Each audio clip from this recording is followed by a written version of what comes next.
রেনেলদা এবং আমি একজন খ্রিস্টান। মানে আমি দীর্ঘদিন যাবৎ নিজের মধ্যে একটা খটকা অনুভব করছি। যে প্রশ্নটি আমি আপনাকে করতে চাই সেটি প্রায় এরকম হতে পারে ধারণা, কিংবা এরকম যে আমি মানুষের দ্বারা উদ্বুদ্ধ হয়েছি। আমার প্রথম প্রশ্নের মতো এটা হচ্ছে শুকর সম্পর্কে। মূলত আমি জানতে চাই হারাম কথাটির মানে আসলে কি। মানে ইসলামের মতো ধর্মে এটা কারো বিরুদ্ধে অভিযোগ নয়, কোনো ভুলের জন্য আমি বলছি না এটা বড় কোনো ভুল। কেন শুকর হারাম? কারণ আমি একটি খ্রিস্টান সম্মেলনে যোগদান করেছিলাম এবং সেখানে বলা হয়েছে, সেখানে একজন ধর্মযাজক যিনি বলেছিলেন ইসলামে শুকর হারাম কেন। তিনি একটি দৃষ্টান্ত দেন, বলেন একই আবর্জনা, যেমন এটি সার হিসেবে ব্যবহৃত গাছের জন্য, গাছপালা। ধরুন এটি একটি আম গাছ, আম ধরলো, শেকড় একই পুষ্টি শোষণ করলো, একই আবর্জনায় নতুন আম হলো এবং আমরা তা খেলাম।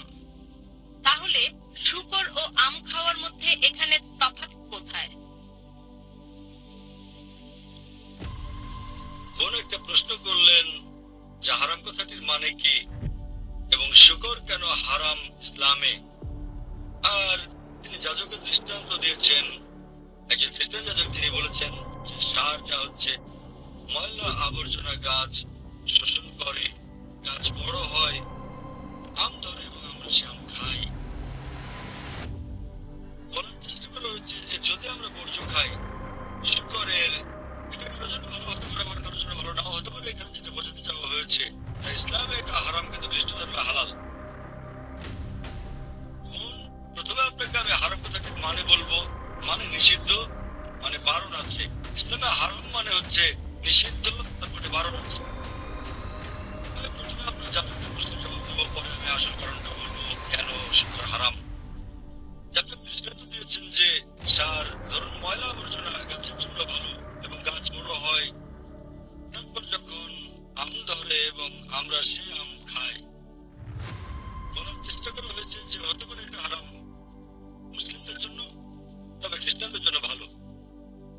যদি আপনি তুলনা করেন সার যা মানুষের জন্য আবর্জনা, তা গাছের জন্য ভালো হতে পারে, কারণ গাছপালা ও মানুষ দুটো ভিন্ন জীব, তারা এক নয়, তারা ভিন্ন।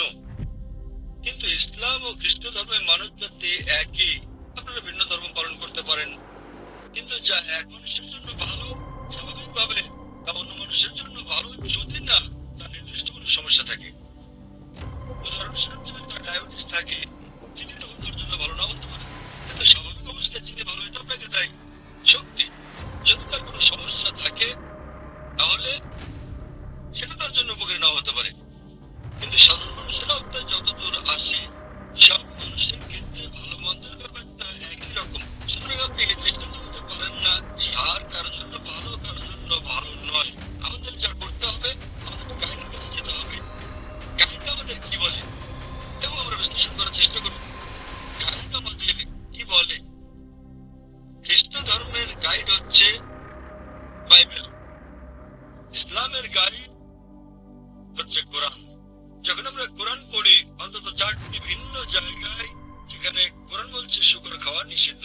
আল্লাহ কোরআনে বলেছেন সূরা বাকারা অধ্যায় নম্বর 2 আয়াত নম্বর 173, সূরা মাইদা অধ্যায় 5 আয়াত নম্বর 3, সূরা আনাম অধ্যায় 6 আয়াত নম্বর 145 এবং সূরা নাহল অধ্যায় 16 আয়াত নম্বর 115। হুররিমাত আলাইকুমুল মাইতাতু ওয়াদ-দামু ওয়া লাহমুল খিনজির ওয়া মা উহিল্লা লিগাইরিল্লাহি বিহি। তোমাদের জন্য নিষিদ্ধ করা হয়েছে মৃত মাংস, রক্ত, শুকরের মাংস এবং আল্লাহর নাম ব্যতীত অন্য কারো নামে উৎসর্গ করা খাদ্য। তাহলে এখানে কোরআনে বলা হচ্ছে 4টির কম জায়গায় নয় যে শুকরের মাংস খাওয়া নিষিদ্ধ। অনুরূপভাবে আপনি যদি বাইবেল পড়েন, বাইবেলের অন্তত 3টি জায়গায় বলা হয়েছে শুকরের মাংস খাওয়া নিষিদ্ধ। বাইবেলে বলা হয়েছে বুক অফ লেভিটিকাস অধ্যায় নম্বর 11, অধ্যায় নম্বর 11 অনুচ্ছেদ 7 ও 8, তোমরা শুকরের মাংস খাবে না, না এর দেহ স্পর্শ করবে, এটা তোমাদের জন্য হালাল নয়। একবার কথা হচ্ছে বুক অফ ডিউটেরোনমিতে অধ্যায় নম্বর 14 অনুচ্ছেদ 8, শুকরের খুদ বিভক্ত নয় এবং একে তোমরা বেছে নিও না এবং এটা তোমাদের জন্য হালাল নয়। একই কথা বলা হয়েছে বুক অফ আইজায়া অধ্যায় 65 অনুচ্ছেদ 2 থেকে 5, তোমরা শুকরের মাংস মাংস খেও না। তাহলে বাইবেলে অন্তত 3টি ভিন্ন জায়গায় বলা হয়েছে যে তোমরা শূকরের মাংস খাবে না।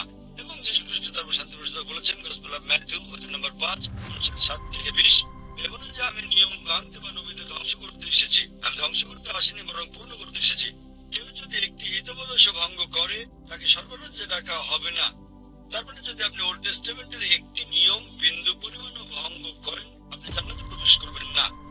তাই একজন খ্রিস্টান হিসেবে যদি আপনি বাইবেল বিশ্বাস করেন, তাহলে শুকরের মাংস খাওয়া আপনার জন্য নিষিদ্ধ, আপনার জন্য বারণ, আপনার জন্য হারাম। যদি আপনি মুসলিম হন, যদি আপনি কোরআন বিশ্বাস করেন, এটা নিষিদ্ধ।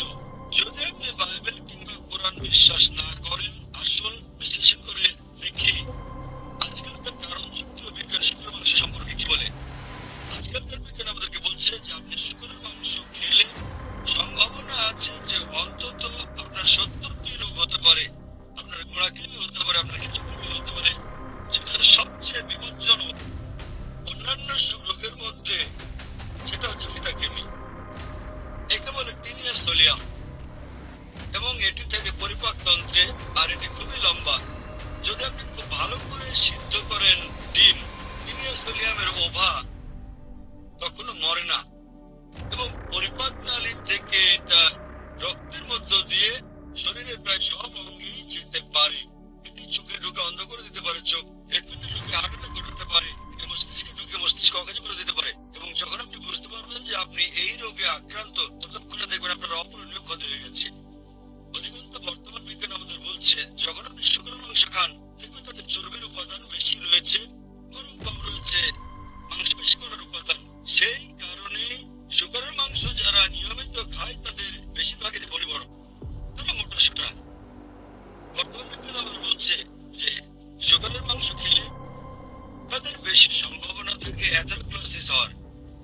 অ্যাথেরোক্লোসিস আজকাল বিজ্ঞান আমাদের বলছে যে যদি আপনি নিয়মিত শুকরের মাংস খান, আপনার উচ্চ রক্তচাপ হতে পারে। সেজন্য বর্তমানে 50%-এর বেশি আমেরিকান তারা উচ্চ রক্তচাপে ভুগছে, কারণ তাদের বেশিরভাগ শুকর খায়। বর্তমান বিজ্ঞানীরা বলছে যে পৃথিবীর বুকে সবচেয়ে নোংরা প্রাণীর অন্যতম হচ্ছে শুকর। যেখানে আপনি ময়লা আবর্জনা দেখবেন, সেখানে শুকর দেখতে পাবেন। বর্তমান বিজ্ঞান এও বলছে যে শুকর পৃথিবীর সবচেয়ে নির্লজ্জ প্রাণীগুলোর অন্যতম। শুকর বর্তমানে পৃথিবীর বুকে সবচেয়ে নির্লজ্জ প্রাণীগুলোর অন্যতম প্রাণী। এরা উপভোগ করে এটা দেখে যে স্বামী স্ত্রীকে, নিজ সহচরকে বন্ধুর সঙ্গে যৌনাচারে দেখে। পাশ্চাত্য দেশগুলোতে আমরা ডান্স পার্টি দেখতে পাই। ডান্স পার্টির পর স্ত্রী বদল করে নেয় তারা। তুমি আমার স্ত্রীর সঙ্গে ঘুমাবে, আমি তোমার স্ত্রীর সঙ্গে ঘুমাবো। আপনি এটাকে ভদ্রতা ভাববেন? এবং একটা বৈজ্ঞানিক বিষয় আছে যে শুকর খেলে শুকরের মতো আচরণ করে থাকে।